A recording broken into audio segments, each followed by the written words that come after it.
What's up, family? It's your boy John Bacon from the Bitz podcast. Thank you so much for your support, likes, and ratings. Please don't just listen, but rate me, follow me, and subscribe. This is an amazing way to offer free support. My beautiful queen and I have some books that we have written for your growth. So the first book we have is a workbook. Actually, it's called Healthy Relationships, and this is a workbook through the lens of faith. Because what makes a relationship healthy or unhealthy? So this workbook is designed, it's a 12-week, it's a biblically grounded course, and every week has a few different principles. So some of our principles, some of our topics that we're covering are respect, cultivating security. And this is not just between a husband and wife. This is between parents, between siblings, between friends, between your bosses, employers. So it's really important, and everyone deserves a healthy relationship. And also we have The Balanced Life by John Bacon. It covers how to be prosperous in your finances, relationships, your health, your mind, and your spirit. And we also have The Unraveling, a creative healing journal, pinings, poems, prayers, and ponderings of my precarious life. I've had a testimony of I've had 2 brain tumors and 2 brain surgeries, and I'm super grateful, but I'm still grieving the process of healing. And this is part of the process. In this book, you have devotionals, you have prayers, and you have some ponderings.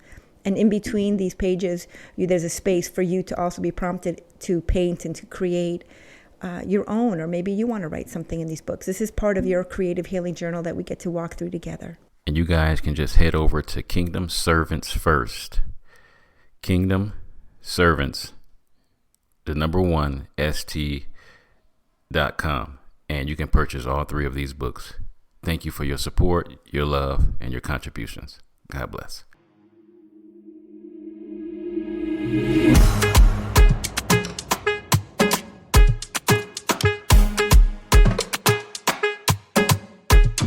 Welcome, family, to another Bacon Bitz podcast, where we desire for you to take the bits of information and immediately apply them to your life for success. The ground rules for our podcast is that we will always be encouraging, uplifting, and informative. The areas of life that we will be talking about on the Bacon Bit podcast is dealing with having a balanced life. I love talking about the subject of balance, man. I just want people to have a whole life, not just a piece of a life. I wanted you to have everything that you were intended to have by God. The name of this podcast for today is Financial Basics. I believe everybody should have their finances in order. I don't believe everybody's going to be rich, but I truly believe that everybody should be debt free and have financial freedom. And what that looks like to everybody will be different. But there are some basics that I would love for everybody to have and not have to struggle.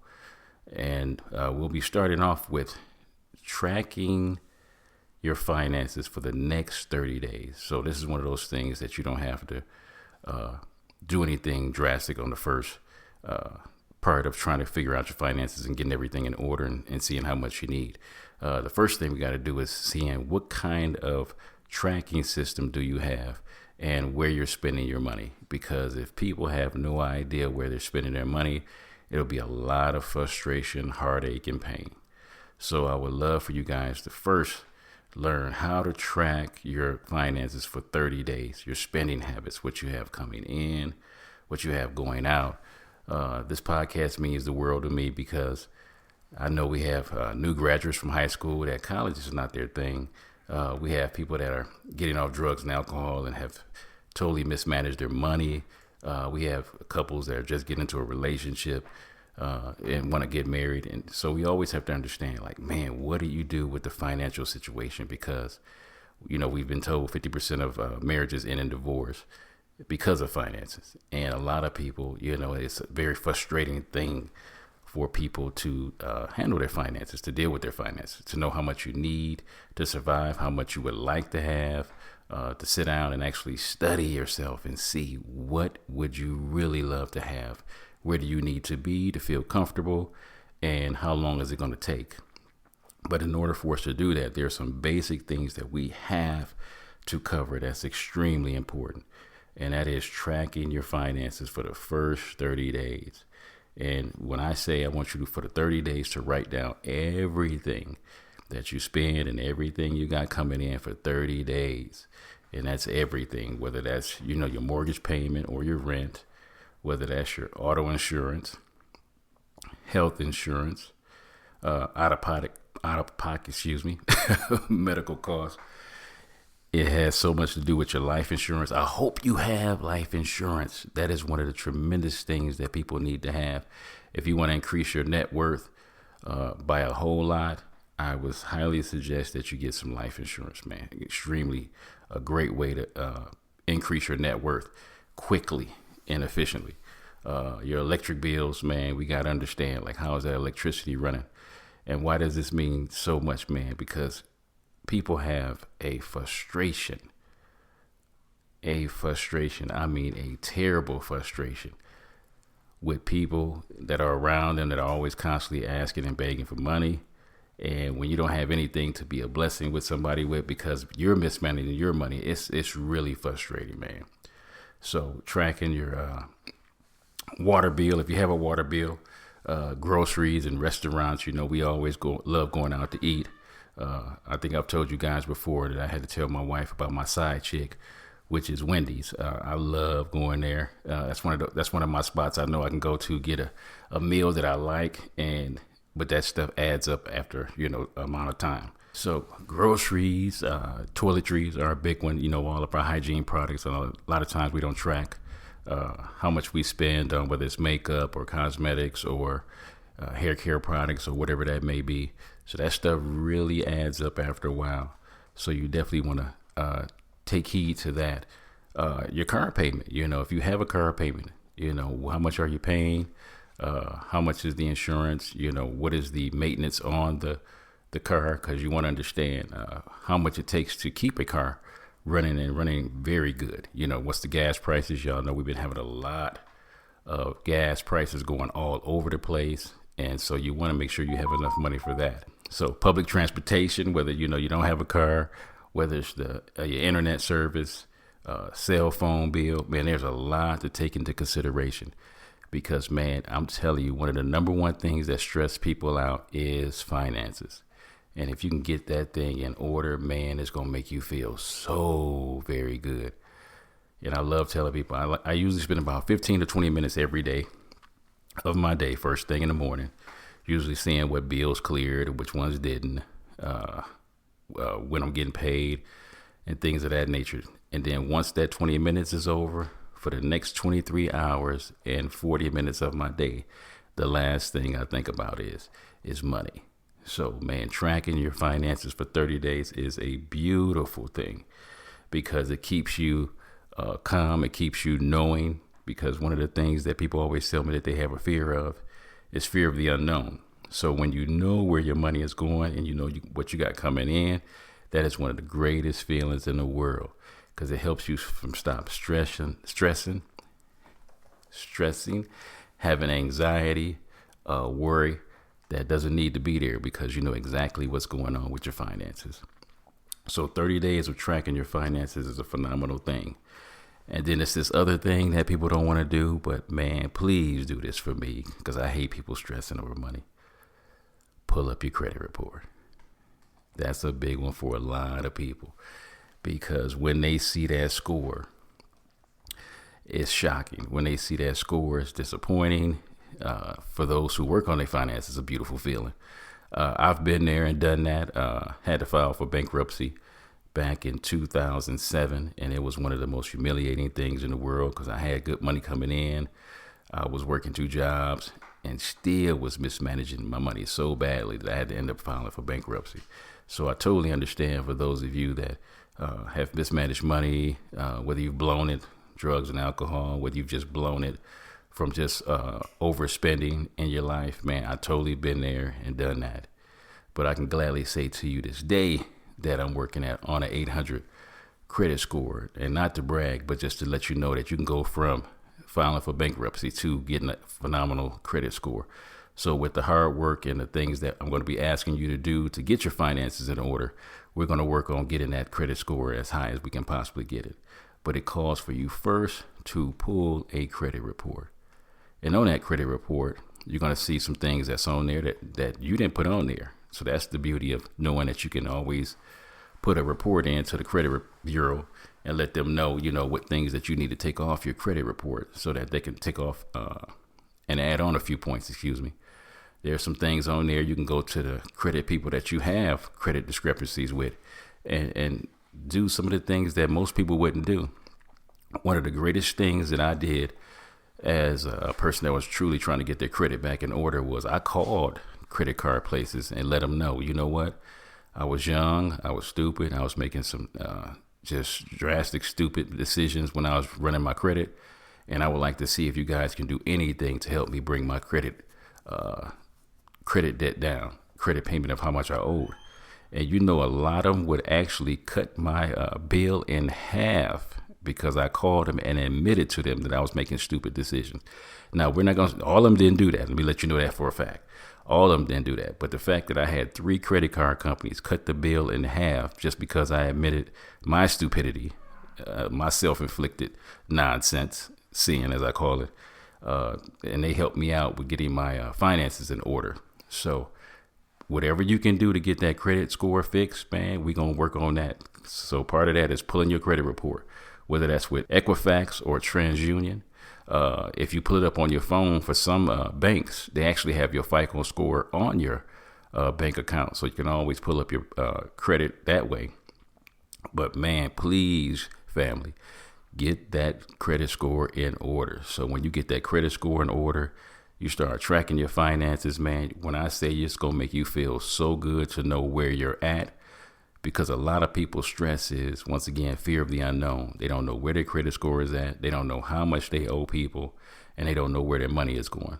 But once you start taking 30 days to invest in you, every broadcast we talk about is going to be talking about investing in you. When you invest in you, take charge of your finances. You're going to be such a blessing to those that are around you. You're going to be such a blessing to yourself because you are going to be less stressed, less worried, and have less anxiety about your financial situation by doing the things that you need to do to get your finances in order. So those are just 2 things that can help with your credit and help with your finances. Because, man, 1/5 of your life, think about it, guys, is with finances. I think about how much I've been able to pay less to different credit places because the credit score was up. And also, when you get a loan, they will give you a way better rate if you have a better credit score than if you don't. So one of the things that you want to work on is your credit score because it helps you get better loans at a lower rate, and they will give you a bigger credit line if you have good credit. So that's one of the things you want to think about when you're getting your credit fixed. It's like, man, look at all the things that I'll be able to do. If you're trying to start a business, if your personal credit is good, it helps you with your business credit. So you want to think about all those things as you're getting your stuff together. It really is a big blessing by having those 2 things in order. So one of the major things that we have to think about sometime is, how do you look at money? How do you look at money? It is so very important of your take on how you see money. And sometimes I ask people, is money good or bad? And sometimes we have a tendency to lean towards the bad if we're mismanaging it, and if good, if we're living good and the money is coming in really good. But we have to understand that all money is a tool. However you use that tool, it will work. So we have to think about it. So a flathead screwdriver is designed to take screws that are flathead and being able to unscrew them. One thing with money, you have to understand all it's supposed to do is do what you tell it to do. But unfortunately, what we end up doing is getting emotionally attached to money, because one of the scriptures in the Word of God says the love of money is the root of all evil. Notice what that scripture says. The love of money. It doesn't say money is evil. It says the love of money is evil. And that's because all money was ever meant to be was a tool. And how you use that tool predicates a lot of how we feel and how we have our emotions attached to the very thing that we call money. I always want everybody to see money as such a blessing because we can do so many great things with it, whether it's saving up for our kids' college fund, whether it's investing, whether it's buying something that would be a tremendous blessing to the family, such as a home or a car to get us from point A to point B, whether it's buying somebody some groceries that may not have any food, whether it's being a blessing to the people that you see around you that are struggling. And we manage our money right. Sometimes we have such a tug on our heart to be such a blessing to people, but if we're mismanaging our money, we can't even be the blessing that we really want to be. So you have to ask yourself that question, man, how do I see money? Because I truly want to have a right perspective on money. I do not ever want to be stressed out by it. So ask yourself that question. How do you see money? So I grew up in the wonderful town of Flint, Michigan. I had two parents that both worked at General Motors. So I always called myself a General Motors baby. I was truly blessed. If you let me tell it, I thought we was rich. I really did. You know, I was one of them spoiled little baby boys, and whatever I wanted, you know, my mom would bless me with it. But it was also knowing that, you know what, she worked hard, and it took a whole lot of hard work for to earn the money that she did. But it was always about, you know, her managing greatly the money that she handled, because my mom had 5 up under the roof along with her. So it was me, my mom, my older sister, my nephew, and my niece. So my mom was an excellent bookkeeper of money, and she handled it so well and was such a blessing to our family. And I think about that all the time, because I always want to say, man, I always don't never want my kids to come to me, and if they ask me for anything, I don't never want to tell them, you know, I don't have it because I don't have enough money. I just want to be able to tell them, you know, we might not be able to have that because it's not, you know, in your best interest to have that. And that's a way better feeling than to say we don't have it. Because one of the many memories I would have of my mom is I didn't know it at the time when I would ask her sometime, I'm like, Mom, can I have $2? And that would be her last $2 for that week. And that I didn't never know that because she never let on that, you know, that was her last $2. So I was always grateful that she would partake in blessing me with the money that she would give me. So very grateful. So one of the last things I would love to talk about, man, is please, please, please, please, please, please have an emergency fund. Because there's always things that come up that we have no idea is going to happen. So my tires have never told me at any time, you know, I'm about to go flat next week, so I need you to be prepared. You know, never heard the air conditioning unit say, you know what, this antifreeze is about to run out. You better be ready to take this in and get it fixed. But some of those things that we consider as emergency are really not emergency. You know, every year at about this time, my kids always need school clothes. At about this time, every year, we know it's going to be Christmas. At this time, every year, we know there's certain birthdays that's coming up. So a lot of things sometimes that we consider emergencies aren't really emergencies. But it is beautiful to have the money for your emergency when you have an emergency. Because one of the lessons that I learned that drove me into bankruptcy was we had a home and we had the 4 kids in there, and my ex-wife at the time, she was pregnant with one of our kids. And in the middle of July in Tucson, Arizona, the air conditioning went out. Lord have mercy. So the air conditioning unit costed $5,000 to get fixed. Now, you know that when you don't have an emergency fund, that makes it even worse. So we had to get the air conditioning fixed because, you know, the babies, you know, they needed air just as much as we needed air. So that was $5,000. But let me tell you all of the other unnecessary added on costs that shouldn't have been there if we would have had an emergency fund.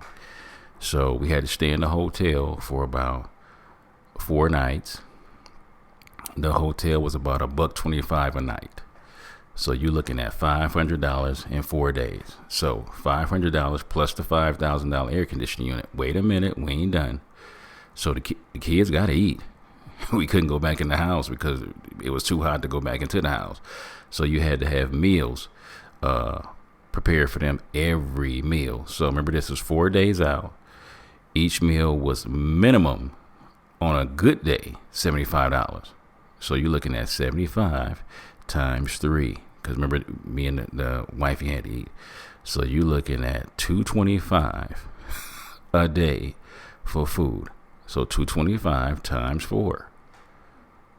We looking at $450. We're looking at $900 for 4 days. Don't forget the $500 for the hotel stay. Don't forget about the $5,000 for the air conditioning unit. Oh, and by the way, because we didn't have the money, we had to pay interest on the air conditioning unit. Can I tell you what was about the roundabout figure of how much that air conditioning unit cost? $9,000. $5,000 air conditioning unit costing $5,000. Costing $9,000. Why was that? Remember the $5,000. Don't forget the $500 for the hotel stay. Don't forget the $900 for the meals, and don't forget the interest that was on the air conditioning unit. Why is it important to have an emergency fund? So in case things of that nature happen, you don't have to pay all that money. It's good to have that money in the bank, and then if something happens to you, you'll always have that emergency fund. So emergency fund immediately should be, if you can, I would say start off with $1,000 if it's possible. How do you come up with that?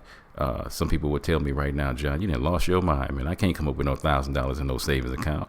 I say, well, we're going to take this slowly. So I'll tell you, that first time you get paid, pull 1% of your income out, put it into a savings account. You say, all right, that wasn't that bad. Okay, the next time you get paid, put 2% of your income in a savings account.